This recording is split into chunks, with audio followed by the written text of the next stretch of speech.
Hi, Mark of Mark's Side Projects Carnivore Adventure. Today I'm in Portsmouth, New Hampshire at the U.S.S. Albacore, an actual submarine made right over there in that direction at the Navy Yard.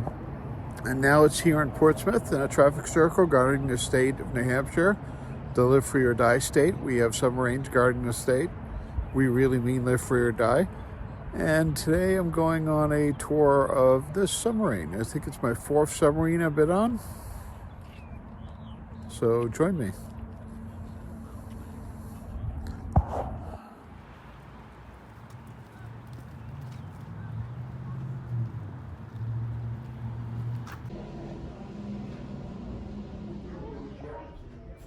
Negatively buoyant and submerged.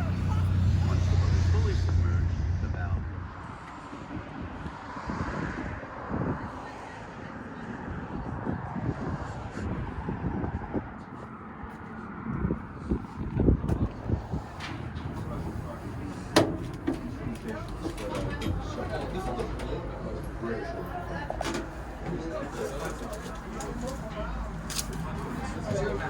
was managing for anyone coming on board. At sea, it would be used if the boat was disabled and unable to surface. No rescue vessel or chamber was available. 3 crew members at a time could escape into the water and, using inflatable life vests, rise to the surface. The bow compartment was basically a listed crew's quarters. There were 26 bunks in this space. If you were assigned one of the other bunks, you had to be somewhat of a gymnast to get in and out. You can see that some bunks shared space with large valves and other pieces of equipment. Electronic technician Jim Tyrell.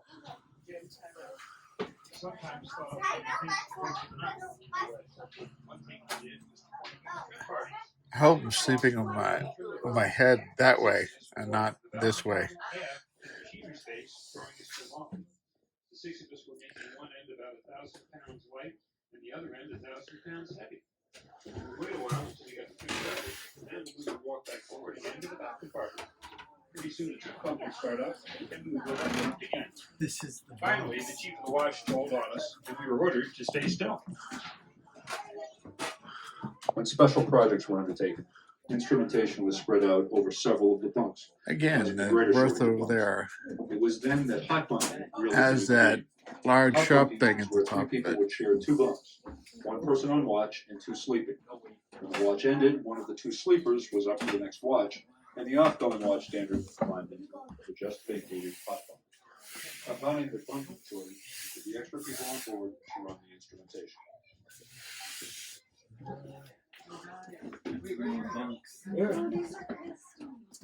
Want to sleep in here tonight? Sure, you can sleep in there tonight. Picture my dad.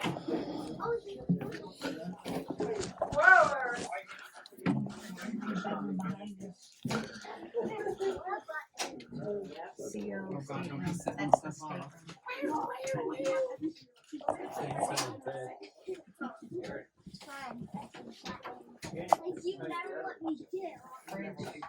On your right, as you enter, is a small pantry which held the dishes and silverware for the officers' mess.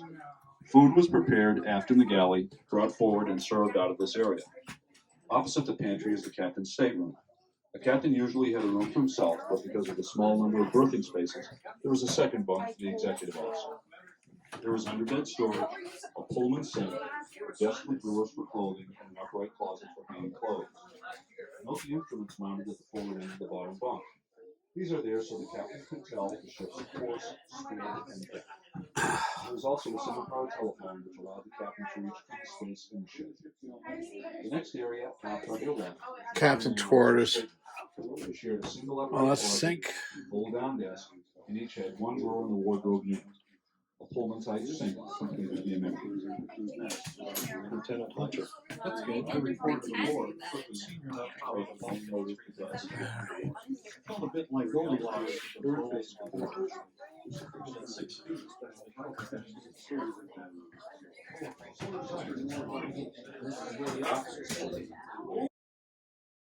All the offices, social activities, and meals were here.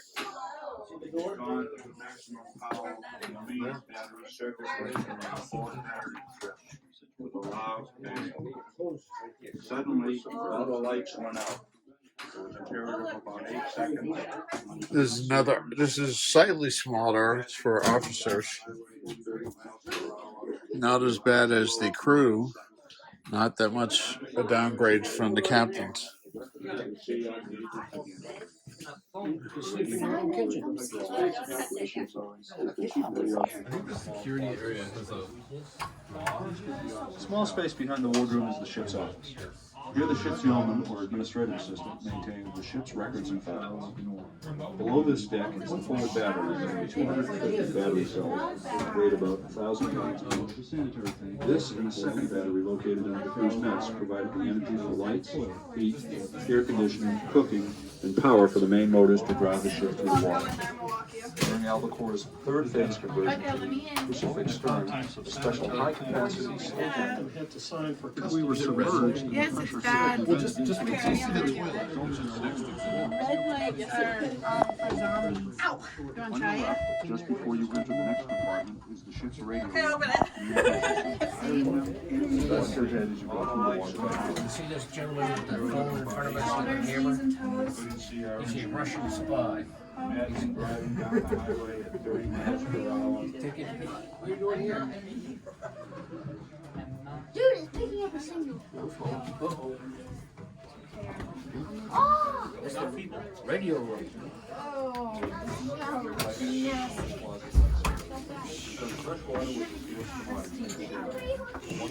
You're gonna sit in the I want to be a captain. Oh, I'm definitely stuck.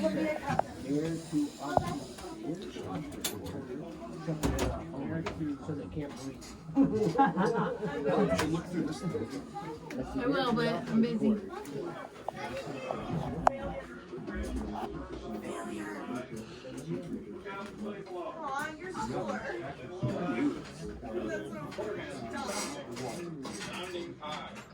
I can see houses,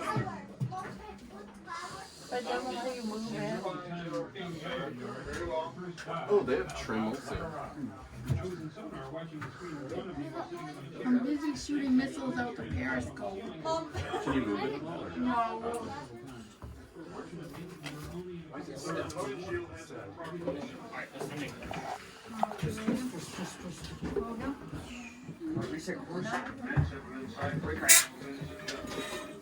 Turn right. This way. Turn right. 20. You want that thing? Forward trim shift, reverse 5. Right up to 0. I'm gonna start the cigarette.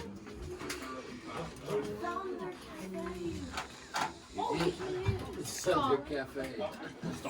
Stand. Flank.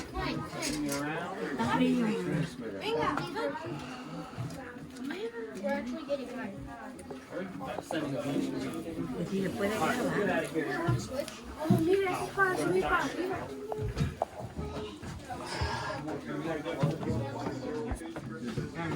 want it at high level. That's level. Yeah.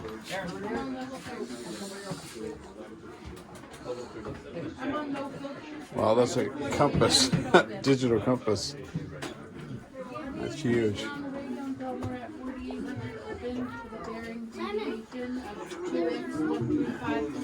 This is a compass. Yes, My phone actually has more capability than that. probably. I'm sure. Yes. Where's the phone? Oh, the phone. Yep. Found it.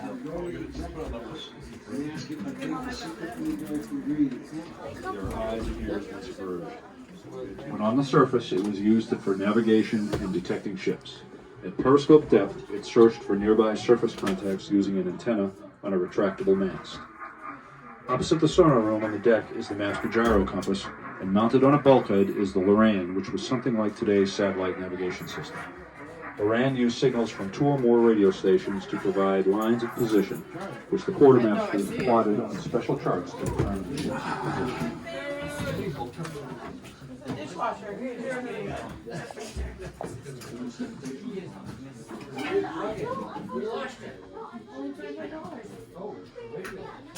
On your right is the ship's galley.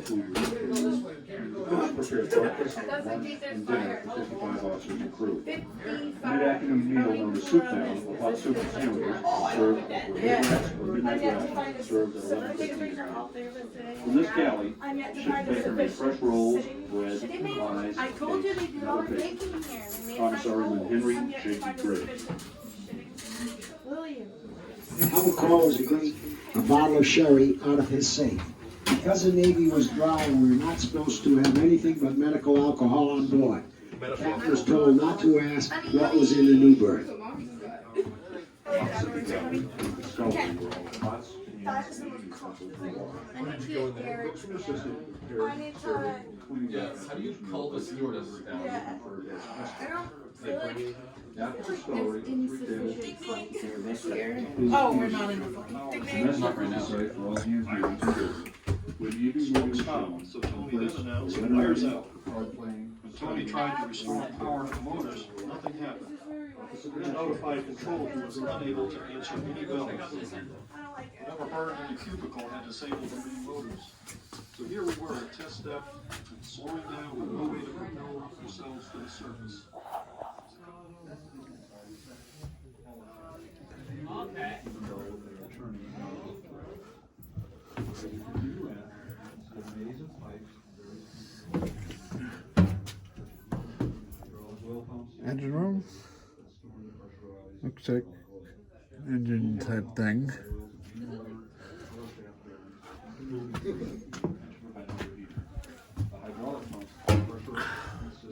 Or pumps.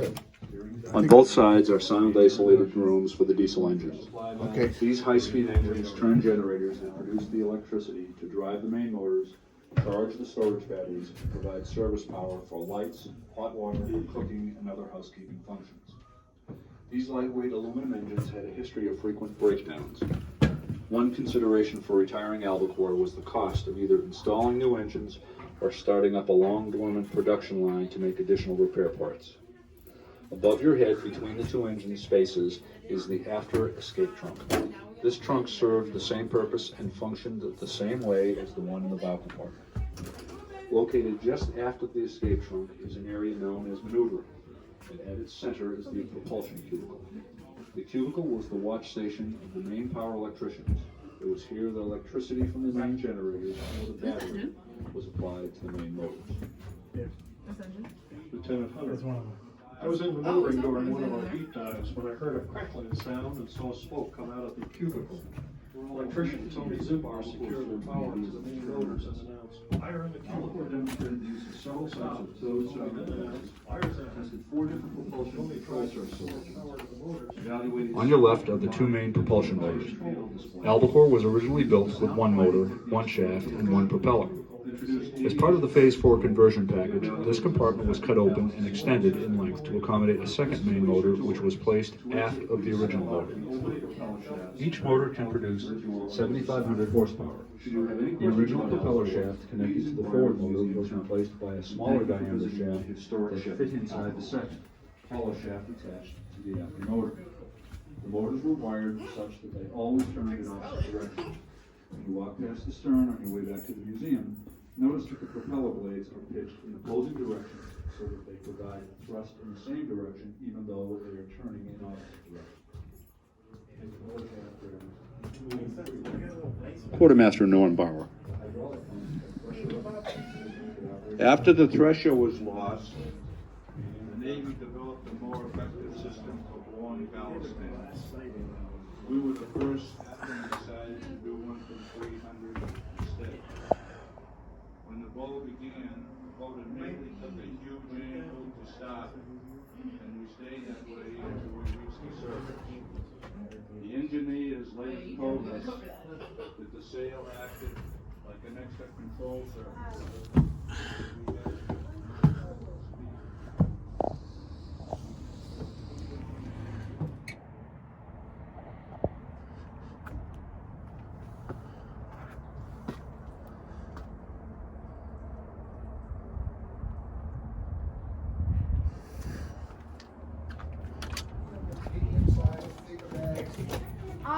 Let me check. Thank you.